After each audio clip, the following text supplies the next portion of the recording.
98쪽. 정부는 국민 생활에 영향을 미치는 활동의 총체인 정책의 목표를 효과적으로 달성하기 위해 정책 수단의 특성을 고려하여 정책을 수행한다. 그러니까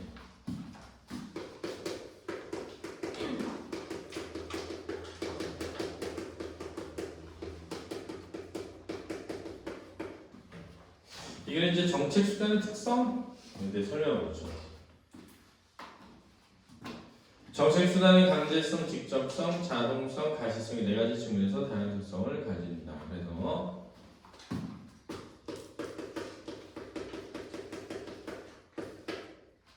네 가지 특성이 나오는 거야. 강제성하고, 직접성하고, 자동성하고, 가시성.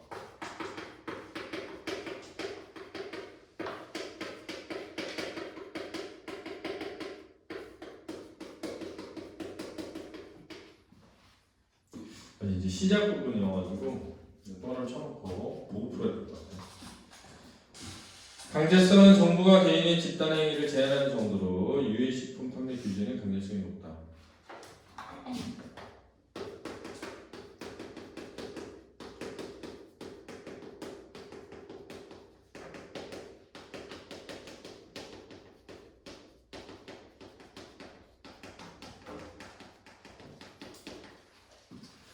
강제성 뭐 강제하는 정도가 높은 거래요. 그렇죠? 이런 건 안 나올 것 같아. 직접성 정부가 공공활동의 수행과 재원 조달에 직접 관여하는 정도를 의미한다.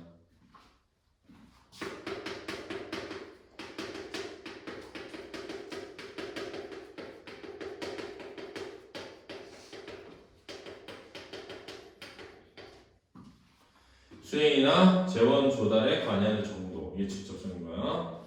줄 그어놓고 정부가 정책을 직접 수행하지 않고 민간에 위탁 수행하는 것은 직접 수행이 낫다.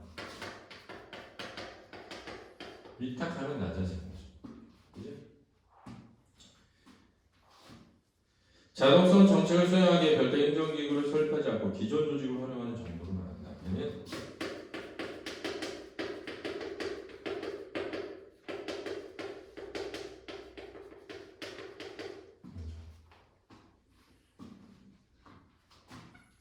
전기자동차 보조금 제도를 기존의 시청 환경과에서 시행하는 것은 자동성이 높다. 근데 기존에서 하면 높은 거야.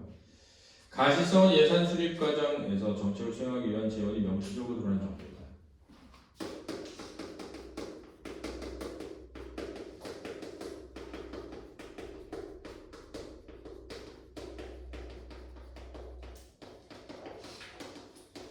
네, 특성 네 가지를 설명합니다. 근데 초반부터 정보량이 많아. 그러면 진짜 어려워져. 그지? 이걸 외울 수도 없고 이런 게 있구나라고 하고 이게 어디 있으니까 어디 보고 풀어야지 이렇게 하고 넘어가야 돼. 그렇지? 정책 수단의 선택의 사례로 환율과 관련된 경제 현상을 살펴보자. 그래서 이제 이걸 바탕으로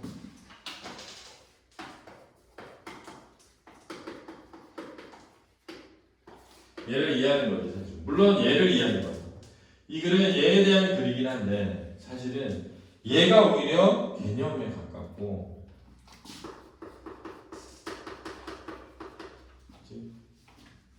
이 개념을 바탕으로 이 환율이 가지는 어떤 특성에 대한 주제를 이해하는 쪽으로 가는 것 같아요. 그렇지?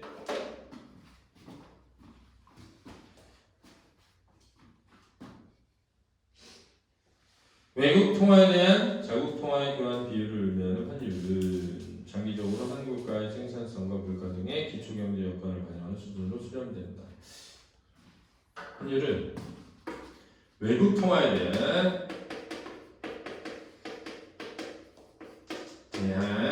자국 통화의 교환 비율이다. 이렇게 되지. 이제 외국 통화에 대한 자국 통화 교환 비율이다.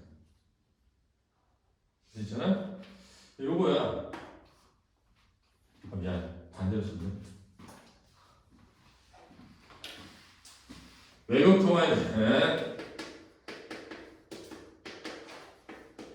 자국 통화의 그런 비율이다. 이렇게 되는 것이. 그렇지? 대안이라는 말이 어떻게 쓰이는지 이해하는 것 중에 됐죠? 그래서 이거를 쓰면 어떻게 이해하라고 하냐면 환율이란 1달러의 가치다 이렇게 이해하라고 했잖아. 환율이란 1달러의 가치다 이렇게. 그치? 그러니까 환율이 올라갔다. 그럼 1달러의 가치가 올라갔다. 환율이 내려갔다. 1달러의 가치가 내려갔다. 그래서 달러의 가치가 환율이다. 그렇지? 달러의 가치가 환율이다. 이렇게 이해하라고 했단 말이야. 달러의 가치가 올라가면 우리의 가치는 내려가는 거지. 환율이 올라가면 우리 화폐의 가치는 내려갔다. 이렇게 이해하는 거지. 그렇지? 장기적으로 한 국가의 생산성, 물가 등 기초경제 여건을 반영한 수준으로 수렴된다. 얘는 기초경제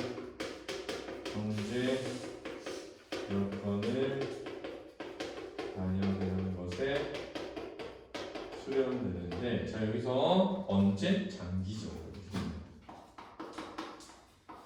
장기에는 이렇게 됩니다. 그러면 단기에는 이렇게 되는 거죠. 그렇지? 자, 이게 어떤 표현하고 비슷한 거냐면 우리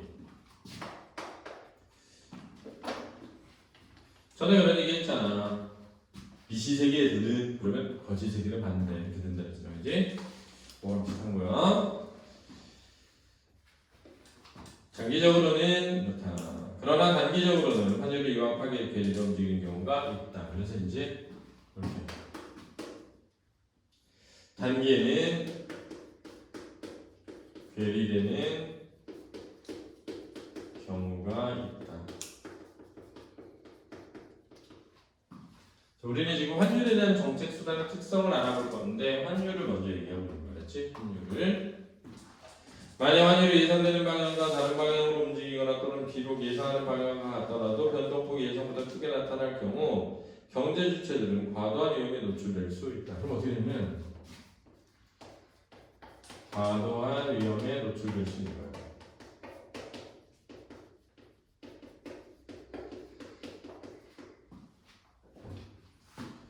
환율이나 주가 등 경제 변수가 단기에 지나치게 상승 또는 하락하는 현상을 오버슈팅이라고 합니다. 자, 여기서 이제 돌아가서 요거를 과도하게 상승하거나 또는 하락하는 것이고 이거를 오버슈팅이라고 합니다. 자, 지금 이건 어떻게 보고 있는 거냐면 환율이 있고 환율에서 일어나는 오버슈팅의 문제를 통해 그것을 어떤 정책 수단으로 해결하는가 이렇게 가려는 거예요 지금. 그래서 주제는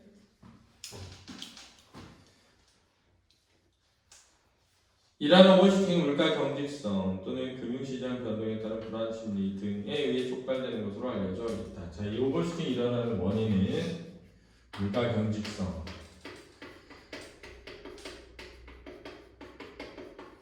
하고 또는 불안 심리 등이 맞는다.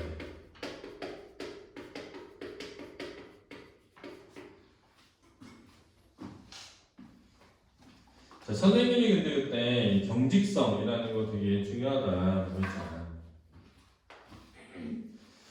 경직적이다, 탄력적이다 이렇게 두 가지 개념 알아들어야 되는데 원인의 변화에 대해 결과의 변화가 크면 탄력적이다라고 하는 거고 원인의 변화에 대해 결과의 변화가 작으면 경직적이다라고 한다고 그랬잖아요. 이거 좀 잘 기억해둬야 되는지. 그래서 좀 지울 건데 이렇게 그래프가 있고 이런 그래프가 하나 있고 이런 그래프가 하나 있다고 할 때 원인이 뭐냐에 따라서 굉장히 달라진다는 거예요. 그러니까 예를 들어서 봐봐. 만약에 이렇게 선을 그어서 이렇게 선을 그어볼게. 그러면은 지금 여기가 원인의 변화라고 하면 원인의 변화다. 여기 그러면 하나는 여기서 여기로 간 거거든 지금 이렇게 간 게 있고 하나는 여기서 여기로 간 게 있거든. 이렇게 된 게 있단 말이야. 그지? 그럼 우리는 원인의 변화에 대해 결과의 변화가 큰 예를 탄력적이다 이렇게 얘기하고 결과의 변화가 작은 예를 경직적이다 이렇게 얘기하는 거예요.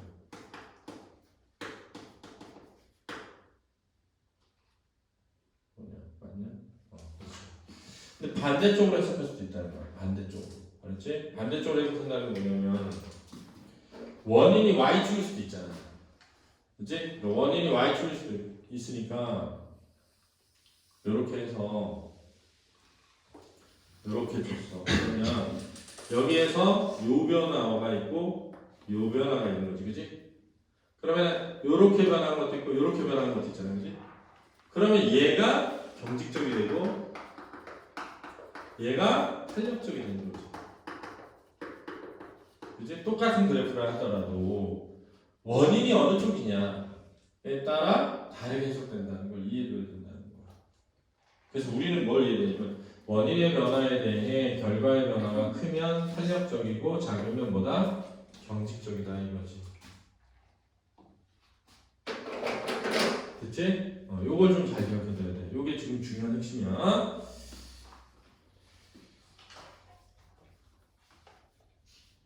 여기서 물가 경직성은 시장에서 가격이 조정되기 어려운 정도를 의미한다. 가격이 조정되기 어려운 정도다 했으니까 뭔가의 변화에 대해 변화가 적다 이렇게 되는 거지.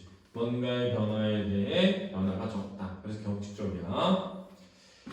물가 경직성에 따른 환율의 오버슈팅을 이해하기 위해 통화를 금융자산의 일종으로 보고 경제 충격에 대해 장기와 단기의 환율이 어떻게 조정되는지를 알아보자 그랬습니다. 이거는 이제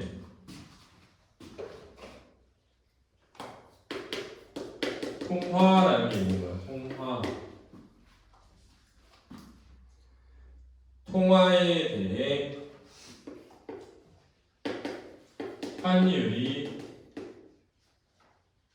장기와 단기에 어떻게 변하는지 이걸 알아보자 이거야 지금. 그지? 단기를 왜 쓸까?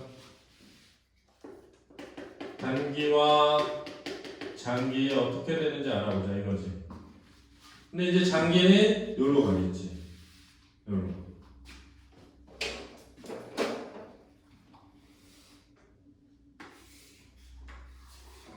그렇게 갈 가능성이 크지. 그지? 경제 충격이 가할 때 물가나 환율은 충격을 흡수하는 조정 과정을 거치게 되는데 물가는 단기에 장기 계약 및 공급, 요금 규제 등으로 인해 경직적이지만 장기에는 신축적으로 조정된다. 그래서 지금 환율뿐만 아니라 단기와 장기에 물가도 나오는 거야 지금. 그렇지? 그러면서 단기의 물가는 경직적이다. 이렇게 장기에는 신축적으로 조정된다. 그래서 단기에는 경직적이고 장기에는 신축적이다. 이렇게 되는 거지.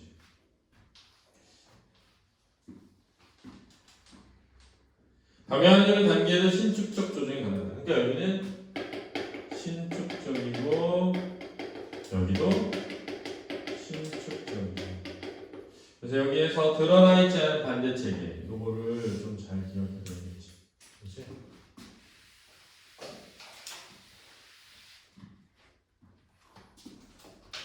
그러니까 이런 거야. 자, 얘네들은 지금 같고 얘네들은 지금 반대잖아. 지금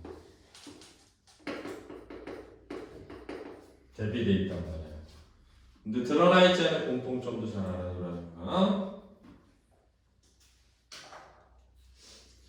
이러한 물가와 환율의 조정 속도 차이가 오버슈팅을 초래한다. 자, 여기서 이 조정 속도 차이. 자, 요게 바로 오버슈팅을 초래한다라고 하는 거지 지금. 됐지? 물가 환율이 모두 신축적으로 조정되는 장기에서의 환율은 구매력 평가설에 의해 설명되는데 이에 의하면 장기 환율은 가구 물가 수준을 외국 물가 수준이라는 비율로 나타나며 이를 균형 환율로 본다. 그래서 여기는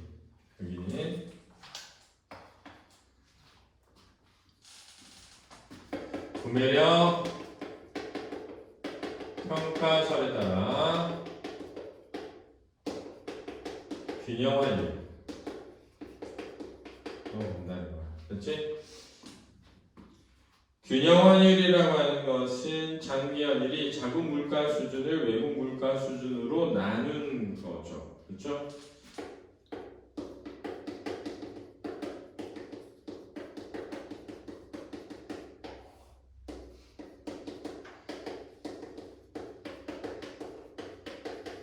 이렇게 나눈 것이 된다는 거야.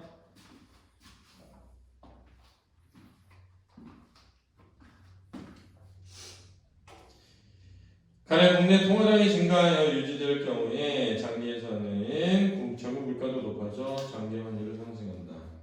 이때 통화량을 물가로 나눈 실질 통화량은 변하지 않는다. 이렇게 돼 있네요. 지금 보면 이제 결과 예를 들었는데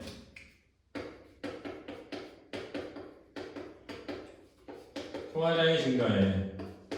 그렇지? 그러면 장기 그렇지? 물가가 상승해. 왜 신축 쪽이니까 장기에는. 그렇지? 맞죠? 그래서 환율이 상승하게 되는 거야. 이렇게 되는 거죠.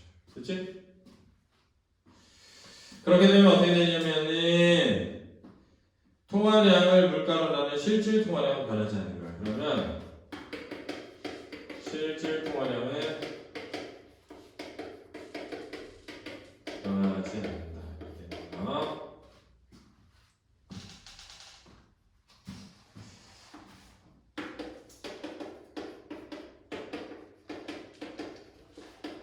식은 이렇게 돼 있대.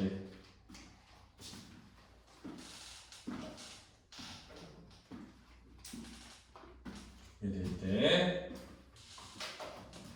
그런데 단기에는 물가의 경직성으로 인해 구매력 평가설에 기초 환율과는 다른 움직임이 나타나면서 오버슈팅이 발생할 수 있다. 오버슈팅이 오겠죠.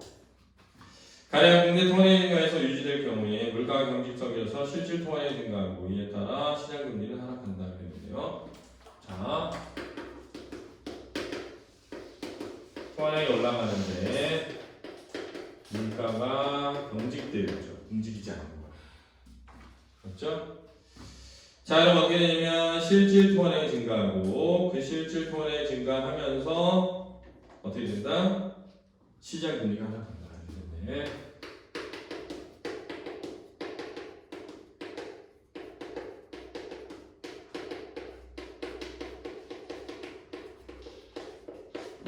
이렇게 되죠.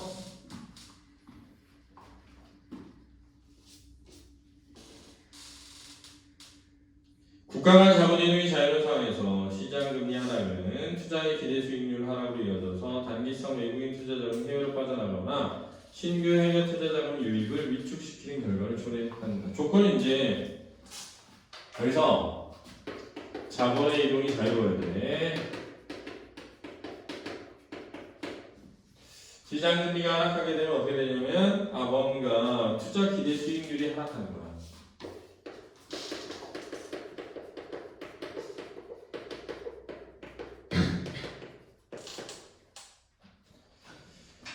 그런 상황에서 어떻게 되냐면 단기성 외국인 투자 자금이 빠져나가요.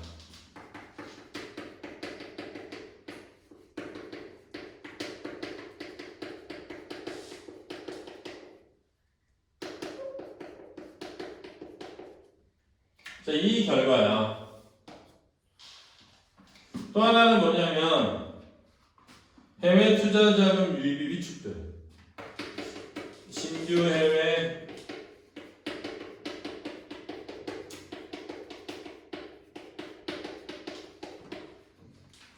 된다는 겁니다. 그렇죠?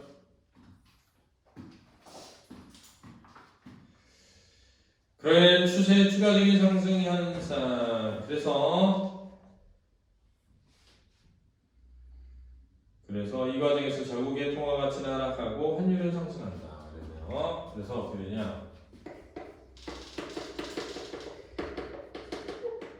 자국 통화 가치가 하락하고 환율이 상승하게 된다. 이렇게 되는 거죠. 통화량 증가로 인해 물가가 신축적인 경우 예상되는 환율 상승에다가 금리 하락에 따른 자금 해외 유출이 유발하는 추가적인 환율 상승이 더해진 것으로 나타난다. 근데 얘는 추가적 환율 상승이라는 거야. 그러니까 사실은 통화량 증가에 따라서 생각되는 물가가 신축적이라고 예상했을 때 일어나는 환율의 상승이 있는데 그 상승에다가 이 추가적인 환율 상승이 더해진다는 거지. 그 더해져서 올라가는 것을 우리가 오버슈팅이라고 한다. 이렇게 연결하는 거야.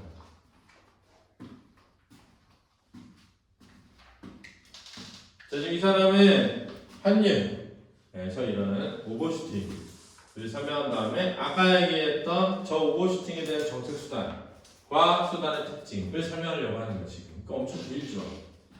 길고 복잡하다. 그래서 이해하기가 어렵죠. 그렇죠? 이러한 추가적인 상승 현상이 오버슈팅인데 오버슈팅의 정도의 지속성은 물가 경직성이 클수록 더 크게 나타난다. 시간이 경과함에 따라 물가가 상승해 실질 통화량이 원래 수준으로 돌아오고 해외 유출됐던 자금이 시장금리 반등으로 국내로 복귀하면서 단기의 과도하게 상승했던 환율은 장기에는 구밀의 평가설에 기초한 환율로 수렴된다. 자, 이렇게 돼서 됐다가 시간이 지나면 장기가 되면 구밀의 평가설에 기초한 환율로 구밀의 평가설에 기초한 환율을 균형 환율이죠. 균형 환율 수준으로 수렴돼요. 이렇게 되는 거죠. 자, 여기 좀만 볼까? 결과. 통화량이 증가한다라는 것이 뭘 의미하냐면 화폐의 양이 많아진다. 그렇죠. 화폐량이 많아진다. 화폐량이 많아지니까 당연히 돈이 많아. 돈이 많으니까 그동안 사고 싶은 거 사야지. 그래서 사람들이 막 물건 사러 가. 물건 사러 가면 물건을 파는 사람들은 이거 물건을 사는 사람이 많네? 그러면은 비싸게 팔고 싶어져. 그래서 물건을 비싸게 팔고 싶어서 물가가 올라가야 돼. 근데 처음에는 안 올라가지. 이미 가격이 정해져 있는데 사람들이 많이 온다고 해서 갑자기 가격을 올릴 리가 없잖아. 그치? 근데 생각해보고 이런 거지. 화폐의 양, 우리가 가지고 있는 화폐의 양과 물건의 양이 있어. 화폐와 물건을 교환해야 되는데 화폐량이 늘어. 그 물건의 가격이 올라가. 그래 유지가 되지. 그게 실질 통화량이라는 거야. 그러니까 예를 들어볼게. 자, 만약에 통화량이 지금 500이었어.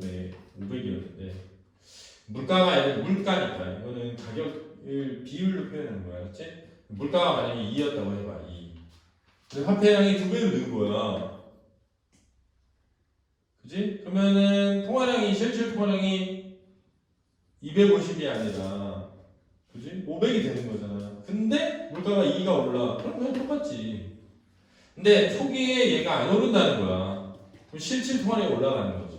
그러니까 물가가 안 올라가면 실질 통화량이 늘어난다는 거야. 실질 통화량이 늘어난다는 건 뭐냐면은 나 우리 집에 돈이 많아졌어. 우리 집에 돈이 아빠 월급 올랐대. 그래가지고 야 우리 이제 맛있는 거 많이 먹으러 다니는 거야? 그래가지고 맛있는 거 먹으러 갔더니 맛있는 게 2배 올랐어. 아빠가 월급이 2배 올랐는데 부동산 우리 월세 사는데 월세가 2배 올랐어. 똑같잖아. 그러니까 통화량이 늘었는데 물가가 안 오르면 화폐량이 많아지지 지금.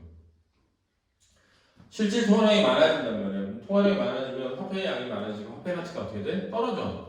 지금 화폐의 가치를 뭐라 그랬지? 금리라고 한다. 그렇잖아. 그렇지?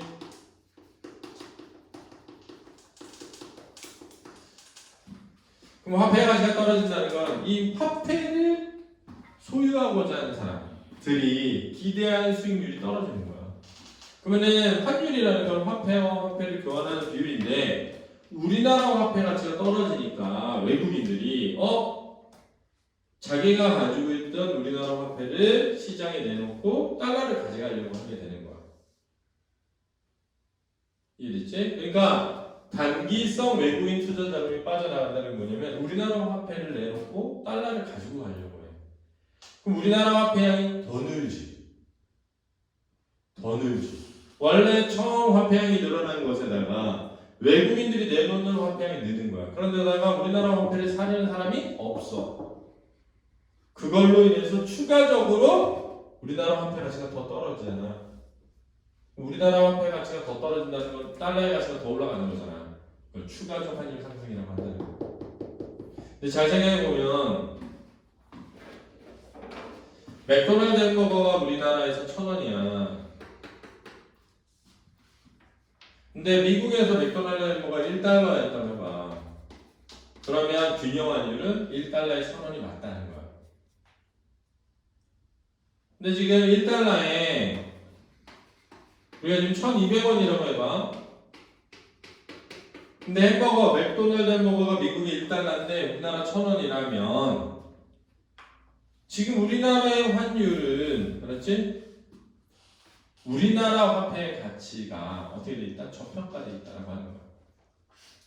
우리나라 화폐 가치가 저평가되어 있으면 환율이 하락하게 되는 거죠. 왜? 환율은 달러의 가치니까. 우리나라 화폐 가치가 저평가되어 있으면 우리나라 화폐 가치가 올라갈 거 아니니? 우리나라 화폐 가치가 올라가면 달러의 가치가 어떻게 한다? 내려가게 될 거 아니야. 그러니까 환율이 하락하게 되겠지. 그지? 이 말이야 지금. 그러면 이제 봐봐. 우리나라가 지금 이렇게 돼 있는데 1달러에 1,000원인데 화폐량이 늘었어.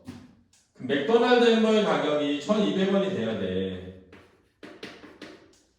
미국 달러는 1달러에 맥도날드 하나니까 1달러에 1,200원이 돼야 돼. 이 말이야. 됐니? 무슨 말인지 알겠지? 자, 이제 잘 봐. 원래 지금 맥도날드 햄버거가 1달러야.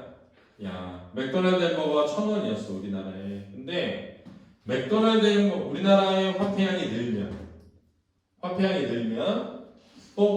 느니까 맥도날드 햄버거 가격이 올라가야 돼. 맥도날드 햄버거 가격이 1,200원이 돼야 돼.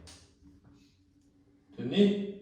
그러면 환율이 1달러에 얼마가 돼야 돼? 1,200원이 돼야 되지. 그래서 1달러에 1,200원이 돼야 되는데 아직 1달러에 1,000원인 거야. 그렇지? 그러니까 왜냐면 자 환율은 1달러에 1,200원이 됐는데 물가는 1달러에 1,000원인 거야 지금. 그러면 자 우리나라의 실질 통화량이 증가했다고 느낀 사람들은 이거 물가가 안 오르는데 화폐에 통화량이 늘었으니까 금리가 하락하고 투자 가치가 낮아졌네 하고 200원이 더 늘어 던져. 그러면 원래 올라야 된다고 생각했던 1,200원에다가 더하기 얼마가 되는 거야? 200원이 되는 거지. 1,400원이 되는 거지. 일단 이해됐어? 응? 다시 한번 설명해 줄게. 잘 봐. 자 원래 이렇게 환율이 1,000원이었어. 그렇지? 이렇게 시기야 시기. 근데 이 시기에 어떤 일이 있었냐면 화폐량이 늘었어. 통화량이 늘면 우리나라 화폐량이 늘어났으니까 달러의 화폐량은 그대로 있는데 우리나라 화폐량이 늘었어. 우리나라 화폐 는 만큼 환율이 뭐돼? 상승해야 되잖아. 왜? 우리나라 햄버거 가격이 1,200원이 될 거니까 1달러에 1,200원으로 상승해야 될 거 아니니? 그래서 이렇게 갈라면 돼. 1,200원으로. 이렇게. 그렇지? 근데 실제로는 1,000원이야 아직 햄버거가. 그러니까 어떻게 생각하게 되냐면 물가는 안 오르고 화폐량만 늘었네. 화폐 가치가 내려갔구나 이렇게 생각해. 그래서 화폐 가치가 내려가면은 뭔가 투자한 기대 수익률이 안 나오겠구나 라고 생각해. 그래서 막 우리나라 돈을 집어 던지기 시작해.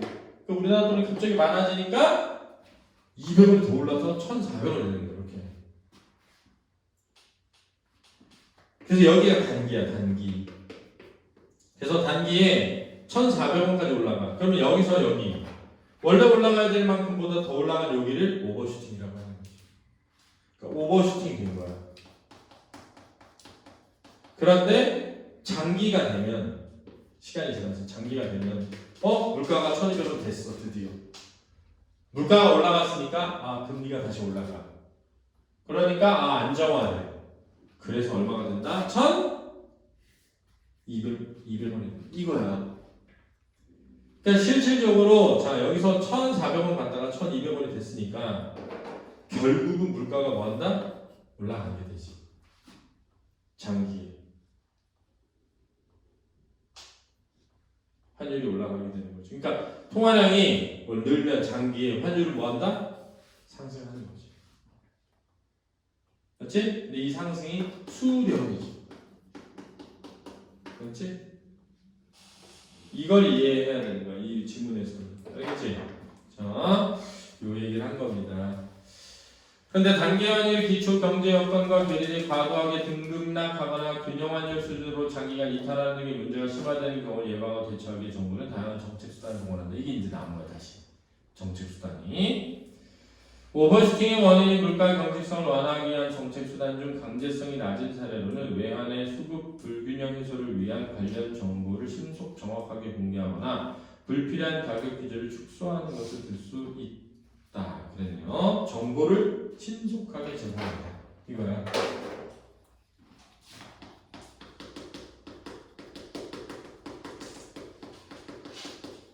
또는 가격의 규제를 축소한다. 왜냐면 규제가 올라가면 강제성이 높아지니까, 그렇지?